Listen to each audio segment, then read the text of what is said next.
Oh, Formula 1. Truly the pinnacle of motorsport. Between 2014 and 2020, Formula 1 was pretty predictable. The top 3 teams would win all the races, Ferrari, Red Bull and Mercedes, and then, you know, Hamilton would win the championship, mostly, and that would be it. Very occasionally, if you were very good, as a special treat, you'd get a midfield podium, and what an exciting day that would be. Since 2020, however, Formula 1 has gone completely bonkers.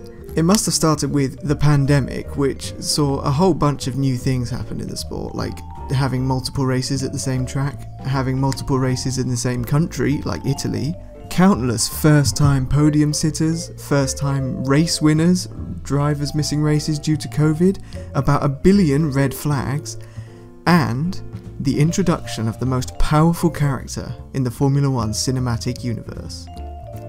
Mercedes George.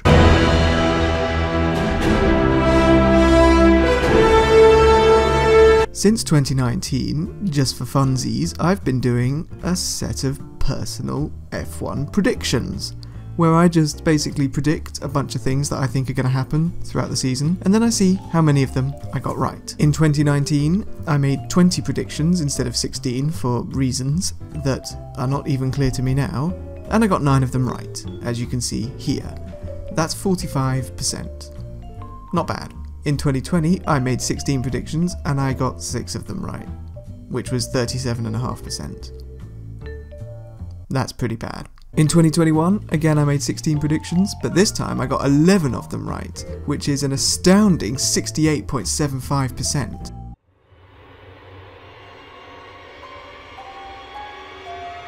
This year, once again, I have made 16 simply fantastic predictions, and I'm going to explain them to you, one by one, and give my reasoning behind them, so that you all know what exactly is going to happen in the 2022 season.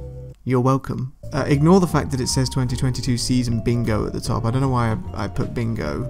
I just felt like it. But these are the predictions. As you can see, some of them are pretty safe. Some of them are questionable at best. All of these things could happen in one season, and given how the sport's been recently, I wouldn't put it past it, you know? Now, there are several questionable decisions that I made. The first one was banking a lot of these predictions on the fact that Hamilton will actually be racing next year, which, as it turns out, might not be happening.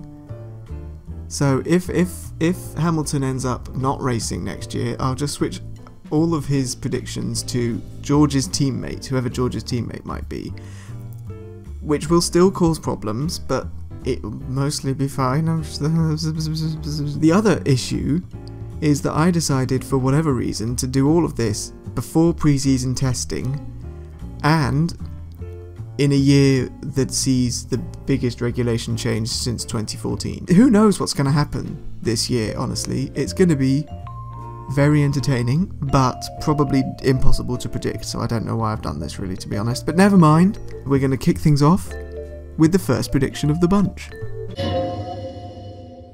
Hamilton and Russell will finish the season within 1 race win of each other in terms of points, which I had to sort of truncate a bit to fit into this box, but basically they'll finish the season less than 26 points apart, so that if there was another race and one of them won, they could like overtake the other one, if you see what I mean.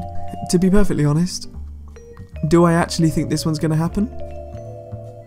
No, not really. I think if George is really, really good, he might get within like 50 odd points of Hamilton, maybe 100 would be pretty reasonable, about where Bottas has been the last couple of years, because, you know, George is young, it's his first season in a new team, and also Hamilton might be like impossible to even contend with because of rage. So, speaking of that, let's move on to prediction number 2. Hamilton will win the World Drivers' Championship. Now, I made this prediction last year, and that prediction, at the time, was the safest possible prediction I could have made. It was a free point in my book. Yeah, I think he'll win this one, still. I think, if you remember, if you cast your mind back, gentlemen, a short view back to the past, to the 2021 Brazilian Grand Prix, where Hamilton was basically penalised very heavily for something that wasn't really his fault in the end, and got disqualified from qualifying, and then ended up at the back of the grid for qualifying because of Formula 1. And then, long story short, he made up 25 places and won the race from beyond the back of the grid because, well, he's Hamilton. Imagine his response to the 2021 Brazilian Grand Prix, but on the scale of an entire season, and tell me anybody else stands even something of a chance of winning that championship, because I don't believe you. Lando Norris will win a race. In 2020, I predicted that Norris would get a podium, and then the very first race, the madman goes and does it. So, you heard it here first, the 2022 Bahrain Grand Prix, I think Norris is probably going to win, just because why not, you know? My man nearly won in Russia last year. He came second in Italy last year as well, to old Danny Ricciardo, and, you know, clearly showing that McLaren, or last year's McLaren anyway, was capable of winning races. I think it would just be, you know, the completion of the McLaren arc if they could get both of their drivers with a race win in that team, given that they started, you know, back in like 2014 with Alonso and Button, off the top of my head, you know, scrabbling around for points. I think it would be really good if they could win with Norris. I think Norris deserves a win. He's been sort of floating around that area for a while. Seeing him on the podium hasn't exactly been the most insane thing in the world. It's been pretty regular that he's just up there, you know. He's just one of those guys who's like, oh yeah, another podium. Good job, man. So yeah, I believe he'll win a race eventually. It's only a matter of time at this point. I think he's just so strong and so consistent. He had an insane season. I just don't think I just think it's inevitable at this point, to be honest. Yuki Tsunoda will get a podium, or as I call it, a Tsunodium. The last 2 years, every driver down to P13 has achieved at least one podium, which is pretty insane. Unfortunately, for some reason, the driver who always just misses out on podiums appears to be the AlphaTauri driver, because it was Daniel Kvyat in 2020 and now it was Yuki Tsunoda last year.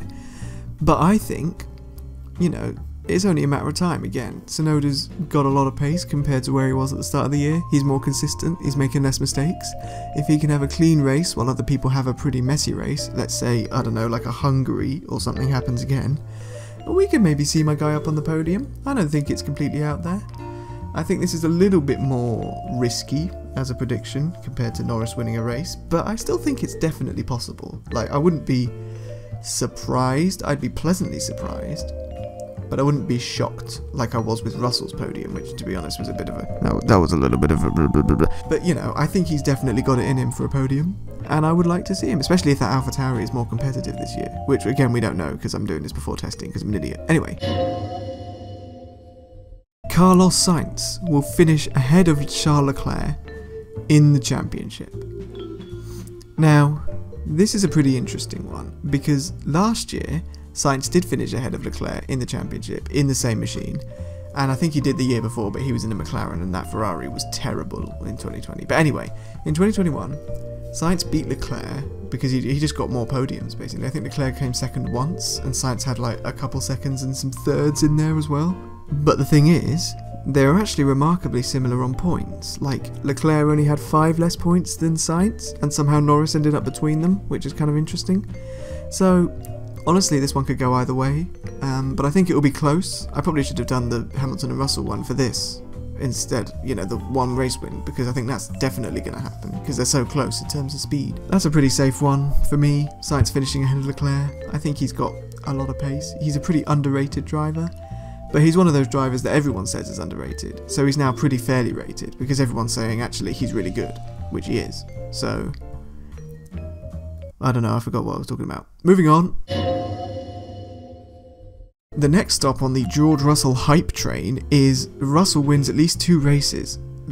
I mean, if that Mercedes is even a fraction of the car that the last year's was, then my guy's got to win some races. Although that being said, Bottas only managed to squeeze 1 race victory in last year. But then is George Russell better than Bottas? I'll leave that one as an exercise for the viewer. I think that's a pretty safe prediction. as well. Russell winning 2 races, at least 2 races, so if he wins more, this one still counts. That's important. The wording of these is important. I need to clarify a few things here and there, I think. Again, I'm sort of assuming here that the performance of the cars is going to be the same as it was last year, which is a very stupid decision to make, because there's every chance in the world that the Mercedes will just be like decent midfield, and they'll be scraping podiums here and there. But I still think, given that, this is a fairly safe performance. This is a fairly safe guess, I would say, a fairly safe prediction. So let's see now, ladies and gentlemen, we're 7, no, I can't do maths, we're 6 predictions in. Let's have a look at prediction number 7, and see if it's any...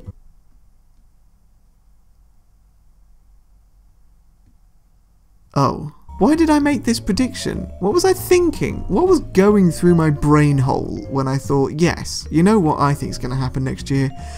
Ferrari are going to win the World Constructors' Championship. Actually, as much as I'm sort of, you know, dissing Ferrari a little bit, they've got a very solid lineup of drivers. As I mentioned, Sainz and Leclerc, they're both very similar, but they're also both very strong. Numerous pundits, I'm talking your Will Buxtons, I'm talking your Lawrence... I can't remember his last name. I'm sorry. Yeah, all these people are saying Ferrari have got the strongest lineup on the grid, and I kind of agree with them. They got pretty good. I think Hamilton and Russell's definitely going to be a force to be reckoned with. But again, if we also consider the shake-up that's coming, there's a very good chance that Ferrari will win this championship. Well, no, there's not a very good chance, but there's more of a 0 chance. This one's a possibility. I'm standing by this. I don't care. Fight me about it. In the comments, comment how wrong I am, okay? And also like and subscribe. The 8th prediction, we're halfway there. We'll get a race ban. I've seen him driving in Formula 2. I've seen him pushing people off the track. I've seen him doing to Daruvula, I think, what Schumacher done to Barrichello many years ago in Hungary. I don't think my guy is gonna last. I think the only reason he's been relatively out of trouble so far is because he's too far away from everybody else to get into trouble. Yeah, my guy can't crash into people if they're, you know, half a second up the road. The only big incidents he seems to get into is getting in people's way during qualifying, which is bad, and killing his teammate, almost, in Baku. Remember? When he got Mick to actually swear on the radio? Poor little Mick Schumacher, the purest boy on the grid. Yeah. I think he'll just get a race ban. I mean, this one didn't happen last year and I thought it would, but, you know, I've seen him race in Formula 2. I don't trust him. I don't trust him. I don't trust him. The Miami Grand Prix doesn't happen. Right, I'll be honest. This one is probably the most out there on the board, except for the aforementioned Ferrari one. But this one's pretty wild. I'm not gonna lie. I do think the Miami Grand Prix is going to happen, but at the same time, I'm getting dodgy vibes from the whole operation.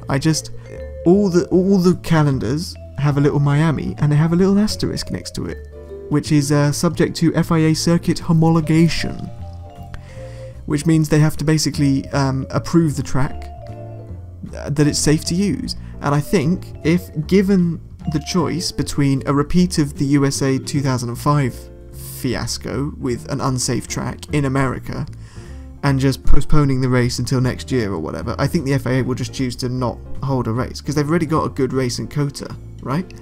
They don't need a second one in America, especially if it's got an unsafe track. Something about the whole thing just gives me dodgy vibes, you know, man? I'm not feeling good about it. I'm just feeling a bit, you know, I'm feeling a bit...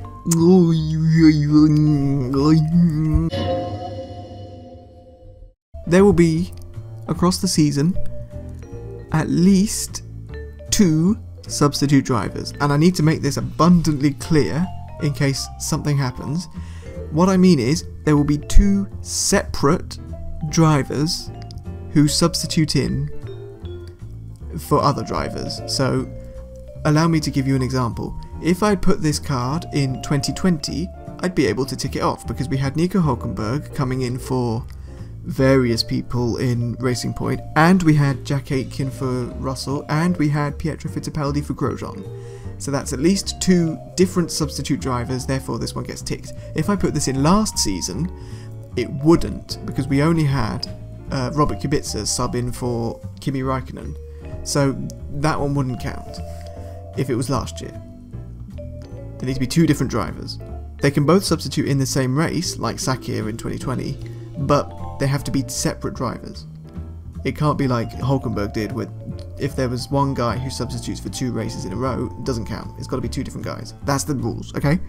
I just thought I'd make that clear, and, you know, again, this is like the COVID one I did in 2021, which did come true. I just think someone's going to get it, man.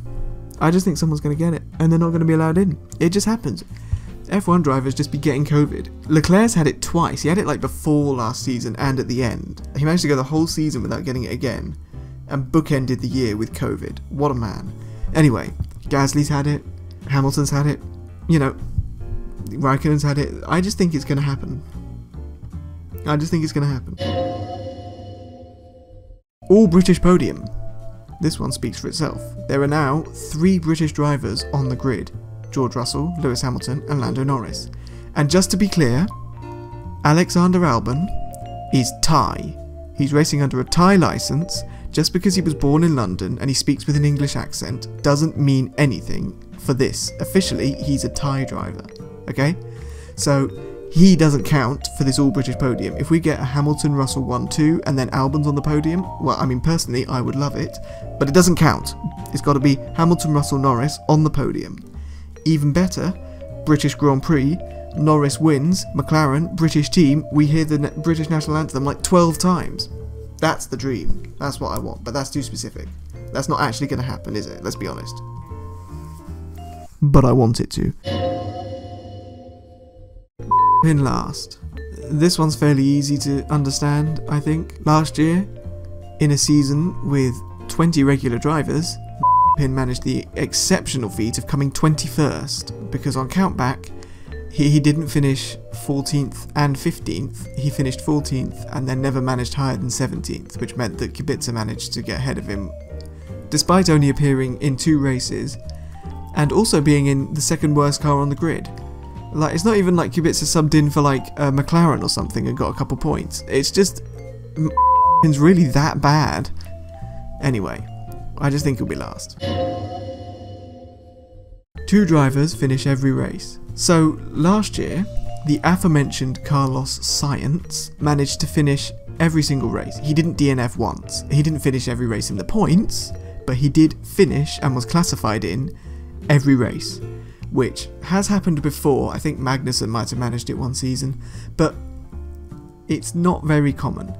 Now, this is a stupid prediction, because with new regulations, I have a feeling these cars are not going to be quite as easy to drive, nor are they going to be as reliable as the old cars. So, honestly, the likelihood of any driver finishing every race is pretty low. The likelihood of 2 different drivers doing it is also exceedingly low. But it's a fun one. And also, it's the sort of one that we're only going to know about right at the end of the season. Just like quite a lot of these, they're going to be sort of time limited. So, you know, if it turns out there's like 2 drivers who finished every race up until Abu Dhabi, and then they crash each other out, I'm going to be pretty annoyed. Bottas finishes, you see what I did there, ahead of Guan Yu Zhou. Yeah, Zhou's just a rookie, Bottas is very experienced. They're both coming into a new team, so they're on a pretty level playing field in that respect, and I think Bottas's experience is just going to trump Zhou's inexperience, ultimately. I also don't think Zhou has like the raw pace of some of his F2 colleagues that maybe would overpower Bottas. I'm saying if it was Piastri, I might have even flipped it. I might have said Piastri's going to finish ahead of Bottas, but it's not Piastri. It's Guan Yu Zhou. Now, I've also specified finishing ahead of because I said outscored in a previous prediction, and neither of those drivers scored points, so it was a bit difficult to tell who outscored them. So I thought I'd just say finishing ahead of, because that takes countback into account. Max Verstappen will get at least 2 time penalties. to be honest, this does depend quite a lot on what happens with the FIA following these meetings that are going to happen. Because if the FIA say, look, we're going to tighten up the ship, we're going to get some new stewards in, some new race directors, maybe the same stewards at every race, that would be nice, and we're going to make sure we obey the rules properly, then I think Max, you know, the first couple of races, he might forget about it. He might try and push his luck, and the FIA are going to go, no, slap upon the wrist, and they're going to say, have a 5-second penalty. And maybe he'll settle down. I think he's more mature than he used to be, definitely. So I don't think, you know, he's quite as wild and crazy. I don't think he's going to be cutting corners for the sake of it. But I think he might try and push the limits early on and get a little slap on the wrist, and he'll end up with at least 2 time penalties across the whole season. Also, time penalties are fairly common anyway, so I think this is definitely going to happen, let's be perfectly honest. And now for something that's definitely not going to happen. Haas score points. I've said Haas, I mean Schumacher, let's be honest, because I've also said is going to come last and get a race ban. I don't think if scores points I'll be pretty annoyed, because it will ruin my last thing. But really, I just want Haas to score points again. It's been a pretty bad time for them. I just want them to get back on top. Well, maybe not on top, you know, that's a bit optimistic, but I want them to get back into the top 10. I want Schumacher to get some points, damn it. I mean, it's Schumacher. It's Mick Schumacher. Come on. Let him have some points, Formula 1. Anyway, those are my predictions for the 2022 Formula 1 World Championship season. There are 16 of them. I will update this as the races go by, and I'll make an update video maybe in 8 races time, so about a third of the way through the season. We've got 23 races, so I'll split it into 8, and then 7. If enough things come true, that is. If nothing's changed, if nothing's like conclusive, then I'll just leave it until the summer break and do it in 2 halves. But I would like to update it partway through the season, and then do obviously an end of the season in December, which feels ages away to be honest. End of December update video where I just tally up how many I got right, and we see. I also might do a quick update with regards to testing. For example, if it looks like the performance is completely backwards to what I thought, if Hamilton doesn't join the sport again, I'll change 1 or 2 things. But apart from that, those are my predictions. They're locked in. Thank you for watching. If you got this far, let me know what you think's going to happen in the 2022 season. What's your most insane prediction that you genuinely think's going to happen? What's your most out there, wild, and yet still technically possible prediction? You know, stuff like Stoffel Van Dorn will substitute for Hamilton and win that race. That's a pretty big one. But, you know, it could happen. Stuff like AlphaTauri win both championships. That's also pretty out there, but also, like, technically, statistically possible. Stuff like that, you know what I mean? But anyway, thank you for watching. I'm going to start working on my next video now. Maybe, yeah, some actual gaming. And hopefully, I'll see you when that comes out. Ta-ta!